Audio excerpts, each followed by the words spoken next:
Hello everyone! In this video presentation, I will be covering the language and format requirements of a friendly letter.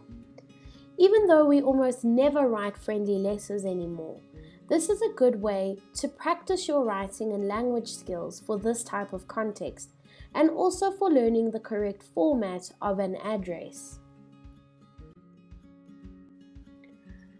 The context in which friendly letters could be written include, firstly, the correspondence between friends and family members. So before social media and email, friendly letters would have been the means for how you would have kept in touch with your friends and family. A friendly letter may be written to thank someone for something, or perhaps to inform, invite, or congratulate someone. A friendly letter could even be written to offer someone condolences when a loved one has passed on. These contexts are merely some examples. Perhaps there are other instances you could think of where writing a friendly letter would be appropriate. Tone in a piece of writing refers to the attitude or the viewpoint of the writer that he or she has towards a particular subject or audience. Tone is generally conveyed or created through the writer's choice of words. When you write a friendly letter, your choice of words should make the tone of your letter seem conversational, friendly, informal, and sincere. Style in writing refers to the way a writer expresses his or her thoughts.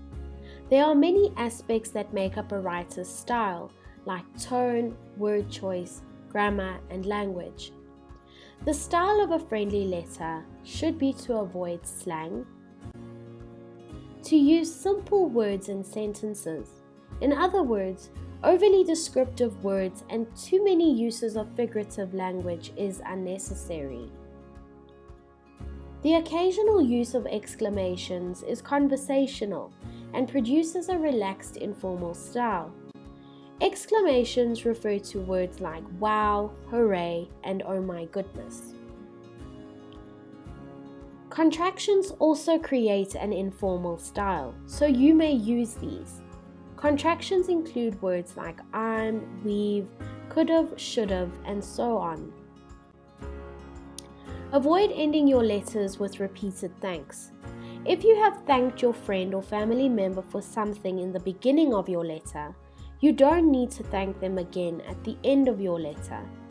Also avoid making an excuse for why you need to finish writing your letter. Let's have a look at the format of a friendly letter and how you need to lay out your information. If you imagine this slide as your piece of paper, the first thing you would do is write your address and the date in the top right-hand corner of your page. Let us take a moment to have a look at the format of the address. Here I have the address 49 Smith Avenue, Rosebank, 2871. The number 49 refers to the house number. Smith Avenue is the name of the street.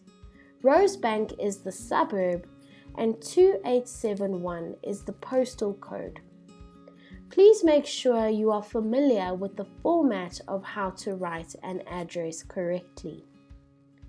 After writing your address and the date, you will skip a line, and on the left-hand side of the page, you will write the greeting. In this example, it reads, Dear Mr. and Mrs. Mokwena.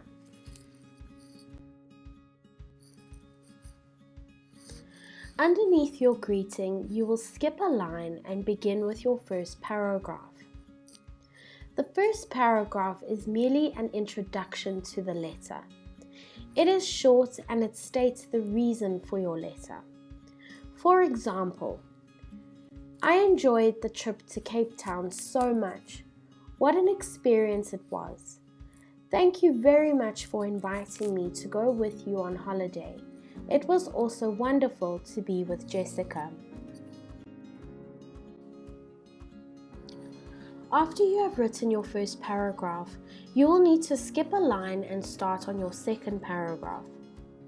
The second paragraph is the middle or the body of your letter. This paragraph expands on the reason for the letter. It is in this paragraph that you will include the detailed contents of your friendly letter. For example, we did so many exciting things and saw so many new places that I'm not sure which day was the best. I will never forget the trip to Robben Island or the dolphins we saw on the way. The day we spent on Table Mountain was also great, and the ride in the cable car was really scary. I think though that swimming in the sea was the best. It was so cold I nearly froze, but it was such a marvelous feeling to be carried by the waves. Thank you for giving me the opportunity to have such a wonderful holiday. Remember, however, you are not restricted to a single paragraph in the body of your letter. You could perhaps have 2 paragraphs in the body of your letter. It all depends on the context of your friendly letter. After you have written the body of your letter, your last paragraph would be your concluding paragraph. This final paragraph is short and it rounds off or concludes your letter.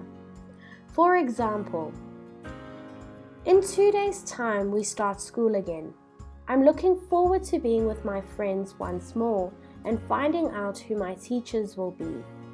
However, I'm not looking forward to all the hard work that lies ahead this year. At least I'll have a wonderful holiday to remember. Underneath your concluding paragraph, you will need to skip another line.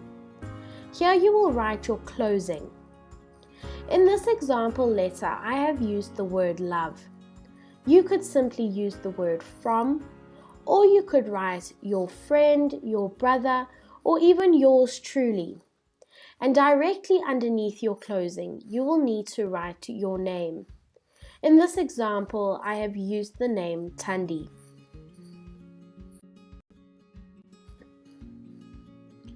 Once you have followed each step presented to you in this presentation, your friendly letter as a whole should look something similar to this.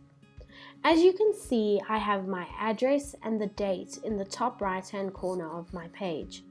Underneath that, on the left-hand side, I have my greeting.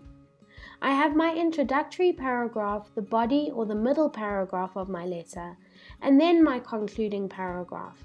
Lastly, I have my closing and my name. Lastly, when writing a friendly letter, try to avoid the following errors: asking your recipient, "How are you?" and replying that you are fine. Writing the words, "I am writing to you because," or "I just want to tell you that." Rather just get straight into the details. The use of the words "well" and "anyway." Often we start our spoken sentences with these words, but avoid them in your writing. Feeble excuses for delays in writing. In other words, making excuses for why you haven't written for a period of time. And lastly, avoid postscripts or PS. Include all your information within your letter itself. Remember that the most successful pieces of writing come from when you follow the writing process.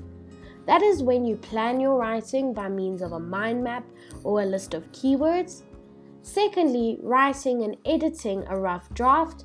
And then lastly, producing a final copy.